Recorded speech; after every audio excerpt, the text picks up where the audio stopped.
आज आपण महालक्ष्मीचा प्रसाद म्हणजेच ज्वारीची आंबील बनवून घेणार आहोत। एकदम सोप्या पद्धतीने, जर प्रत्येकीकडे वेगळी केली जाते, वेगळ्या पद्धतीने केली जाते, पण आज आपण ही रेसिपी बघणार आहे एकदम मस्त अशी। तर चला मग वेळ न घालवता रेसिपीला सुरुवात करूया। तर यासाठी आपल्याला लागणार आहे ज्वारी। तर मी इथे ज्वारी छान स्वच्छ निवडून घेतलेली आहे। इथे 1 वाटीभर ज्वारी घेतलेली आहे आणि त्यामध्ये त्याला आता एका पातेल्यात टाकलं आणि 2 ते 3 पाण्याने चांगली स्वच्छ धुवून घ्यायची। जर तुम्ही महाप्रसादासाठी जर करत असाल आणि ज्वारी जर देवाजवळ ठेवली असेल, तर ते ज्वारीचं पाणी जे आहे ना, म्हणजे ज्वारी धुतलेलं पाणी हे झाडांना वगैरे टाका। म्हणजे असं पाय वगैरे पडेल अशा ठिकाणी टाकू नका। झाडांच्या गॅलरीत टाका, पण पाय पडणार अशा ठिकाणी ठेवू नका। आता पाणी टाकून याला भिजत ठेवायचे 3 ते 4 तास किंवा एखादी तास भिजवलं ना, जर तुम्हाला खूपच घाई आहे किंवा लक्षात नाही आहे तर 1 तास भिजवली तरी चालेल। आता 3 ते 4 तास झाले आणि मस्त याला एका चाळणीवर ठेवायचं, पाणी निथळू द्यायचं। तर ही किती वेळ ठेवा, तर ही एकदम अशी मुरल्या जात नाही, म्हणजे अशी एकदम 4 तास जरी ठेवली तरी ही एकदम दबत नाही ज्वारी, फक्त थोडीशी अशी नरम होते। आणि पाणी निथळून झालं की याला एका कपड्यावर घ्यायचं, सुती कपड्यावर, आणि बाहेर नाही ठेवायचं आहे उन्हामध्ये, बिलकुल फॅनखाली याला थोडीशी अशी सुकवून घ्यायची। फक्त पाणी सुकलं पाहिजे, एकदम अशी ड्राय करायची नाही आहे। तर चांगली याला पसरवून घ्यायची आणि वरून लावायचा फॅन। तर फॅनखाली याला चांगलं सुकू द्यायचं आहे। तर बघा पाणी दिसत असेल तुम्हाला, आणि आता सुकल्यानंतर बघा तर किती वेळ लागू शकतो। जर कमी असली तर कमी वेळ, जास्त ज्वारी असली तर जास्त वेळ लागू शकतो। पाणी पूर्ण सुकलेलं आहे ज्वारीचं, बघू शकता तुम्ही। आता याला एका मिक्सरच्या पॉटमध्ये टाकायचं आणि असं रवेल असं दळून घ्यायचं। एकदम बारीक बिलकुल दळायचं नाही, आंबील बिलकुल चांगली होणार नाही, चांगली लागणार नाही। तर याला पल्स मोडवर 2 ते 3 वेळा जरी फिरवलं ना, तरी मस्त अशी ज्वारी रवेल आणि भगरट अशी दळून घ्यायची। बिलकुल त्याचं पीठ वगैरे करण्याची गरज नाही। आता दुसरी बॅचसुद्धा मी अशी दळून घेते, बघू शकता तुम्ही। तर 1 वाटी ज्वारी होती तर त्याचं 2 वाट्या तरी जे आहे ना, जाडसर पीठ असं होतं किंवा जाडसर रवेल असं दळल्या जाते। तर बघू शकता तुम्ही, पूर्ण दळून झालेली आहे। आता एक खलबत्ता घेतलेला आहे मी, त्यामध्ये कढीपत्ता टाकायचा, थोडंसं यामध्ये अद्रक किसून टाकायचं आहे। आता जेवढी मी ज्वारी घेतलेली आहे त्यानुसार मी इथे प्रमाण घेत आहे। आणि थोडंसं कोथिंबीरीच्या काड्या आणि 2 ते 3 मिरच्या मी इथे ठेचून घेणार आहे खलबत्त्यामध्ये। तुम्ही जर जास्त प्रमाणात करत असाल तर मिक्सरच्या पॉटमध्ये ग्राइंड केलं तरी चालेल। इथे मी आता 1 वाटीभर दही घेतलेलं आहे आणि त्याला जे आहे ना, मिक्सरच्या पॉटमध्ये टाकायचं मोठ्या भांड्यात आणि याला दळून, म्हणजे एकदा फिरवायचं, एकसारखं फिरल्या जाते। आता 1 वाटी दही होतं म्हणून मी यामध्ये 3 वाट्या तरी पाणी टाकणार आहे। आणि जर वाटलं पुन्हा खूप आंबट तर मी यामध्ये पुन्हा थोडंसं अर्धा वाटी तरी पाणी टाकणार आहे। पण मी इथे 1 वाटीला 3 वाट्या पाणी टाकलेलं आहे। आणि छान असं आता तडका देऊन घेऊया। तर एक मी कढई घेतली, तुम्ही गंज वगैरे घेऊ शकता। यासाठी लागणारं साहित्य आहे खोबऱ्याचे काप, सुक्या खोबऱ्याचे काप घेऊ शकता किंवा ओल्या खोबऱ्याचे। शेंगदाणे घेतलेले आहे थोडेसे, इथे थोडासा गूळ घेतला। आता तेल इकडे गरम झालं की यामध्ये टाकायची मोहरी, थोडीशी मोहरी टाकलेली आहे, थोडंसं जिरं। मोहरीचं तडतडणं बंद झालं की जिरं टाकायचं आणि 2 ते 3 हिरव्या मिरच्या मी इथे कापून घेतलेल्या आहे। कढीपत्ता टाकला आणि नंतर टाकले शेंगदाणे। आता चांगले असे परतून घ्यायचे। तर हे सगळं तेल तापल्यानंतर लो फ्लेम करायची गॅसची आणि लो फ्लेमवर भाजायचं। आणि इथे टाकलेले आहे जे आपण खोबरं कापून घेतलेलं होतं, पातळ कापलेलं आहे। तर तुम्ही इथे किससुद्धा करू शकता, पण मला खोबरं कापलेलंच आवडते।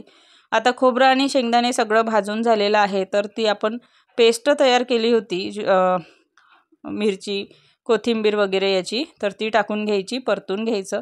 नंतर थोडीशी हळद टाकायची। आता इथे हे ऑप्शनल आहे, मी चारोळी घेतलेली आहे, तर असेल तर टाका, नाही टाकली तरी चालेल, पूर्णपणे ऑप्शनल आहे। आणि छान यामध्ये जो आपण ताक तयार करून घेतलेला होता दह्याचा, तो मी इथे पूर्ण घेणार आहे बघू शकता।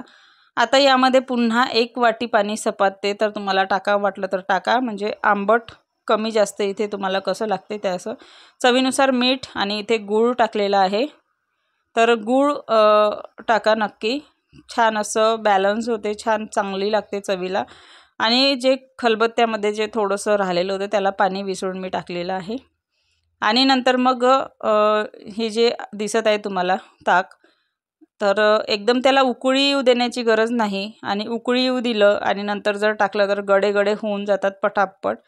तर याला काय करायचं, थोडंसं अशा त्या बॅटर किंवा त्या ताकामधनं थोडंसं वाफा निघायला सुरुवात झाली की टाकायला सुरुवात करायचं। एका हाताने त्या कण्या टाकायच्या आणि एका हाताने ढवळायचं, नाहीतर मग गडे होतात आणि मग बिलकुल आंबील चांगली होत नाही, एकसारखी होत नाही।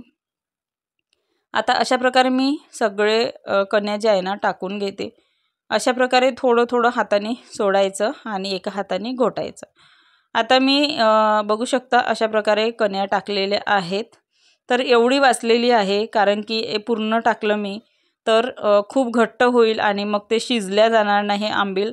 तर थोडंसं जे आहे ना अशा प्रकारची कन्सिस्टन्सी ठेवायची आणि गॅसची फ्लेम बिलकुल लो ठेवायची। एकदाची अशा प्रकारे गडगडे उकळी आली की म्हणजे बुडबुडे जर आले आणि गरम झालं की थोडंसं जे आहे ना बघा, याच्यामध्ये मला आंबट पण लागत होती आणि त्यामुळे मी थोडंसं पाणी पुन्हा टाकलेलं आहे।